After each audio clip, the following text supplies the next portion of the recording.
ലഹരിയാകാം കളിയിടങ്ങളോടെന്ന സന്ദേശവുമായി പറവൂർ ബ്ലോക്ക് പഞ്ചായത്തിന്റെയും വടക്കേക്കര പഞ്ചായത്ത് സാമൂഹ്യക്ഷേമ സഹകരണ സംഘത്തിന്റെയും സംയുക്താഭിമുഖ്യത്തിൽ വോളിബോൾ ടൂർണമെന്റ് സംഘടിപ്പിച്ചു. പറവൂർ ബ്ലോക്ക് പഞ്ചായത്ത് പ്രസിഡന്റ് കമല സദാനന്ദൻ ഉദ്ഘാടനം ചെയ്ത ടൂർണമെന്റിൽ മധ്യ കേരളത്തിലെ 4 പ്രമുഖ ടീമുകൾ പങ്കെടുത്തു. ലഹരിയാകാം കളിയിടങ്ങളോട് എന്ന സന്ദേശവുമായി പറവൂർ ബ്ലോക്ക് പഞ്ചായത്തിന്റെയും വടക്കേക്കര പഞ്ചായത്ത് സാമൂഹ്യക്ഷേമ സഹകരണ സംഘത്തിന്റെയും സംയുക്താഭിമുഖ്യത്തിൽ സംഘടിപ്പിച്ച volleyball tournament Paravur block panchayat president Kamala Sadanandan ഉദ്ഘാടനം ചെയ്തു. ലഹരി ഉപയോഗിച്ച് കഴിയുമ്പോൾ ആളുകൾക്ക് എന്താണ് ചെയ്യുക, എന്താണ് ചെയ്യാതിരിക്കുക എന്നൊരു പിടിയുമില്ല. വീടുകളിൽ കൂട്ടക്കൊലകൾ നടക്കുന്ന സാഹചര്യം വരെ നമ്മുടെ നാട്ടിൽ ഉണ്ടായിക്കൊണ്ടിരിക്കുന്നു.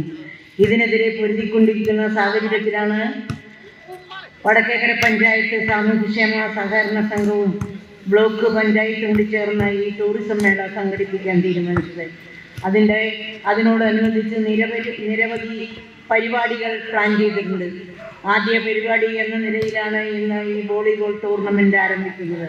Block panchayat vice president KS Saneesh അധ്യക്ഷത വഹിച്ച പരിപാടിയിൽ വടക്കേക്കര ഗ്രാമപഞ്ചായത്ത് പ്രസിഡന്റ് രശ്മി അനിൽകുമാർ, ബ്ലോക്ക് പഞ്ചായത്ത് അംഗം ഗാന അനൂപ്, മുൻ ഇന്റർനാഷണൽ താരം B Anil, PR Shobhanan, AK Muraleedharan, AT Rajeev തുടങ്ങിയവർ പങ്കെടുത്തു. മധ്യ കേരളത്തിലെ 4 പ്രമുഖ ടീമുകളാണ് മത്സരത്തിൽ പങ്കെടുത്തത്. News bureau, Paravur. ടാലിസ്മാൻ ടെക്സ്റ്റൈൽസിൽ 100 രൂപ മുതൽ ഷർട്ടുകൾ, ജീൻസുകൾ, ചുരിദാർ മെറ്റീരിയലുകൾ 60 രൂപ, ഷിഫോൺ സാരികൾ 90 രൂപ, പട്യാലകൾ 2 എണ്ണം 100 രൂപ, ഷാളുകൾ 60 രൂപ.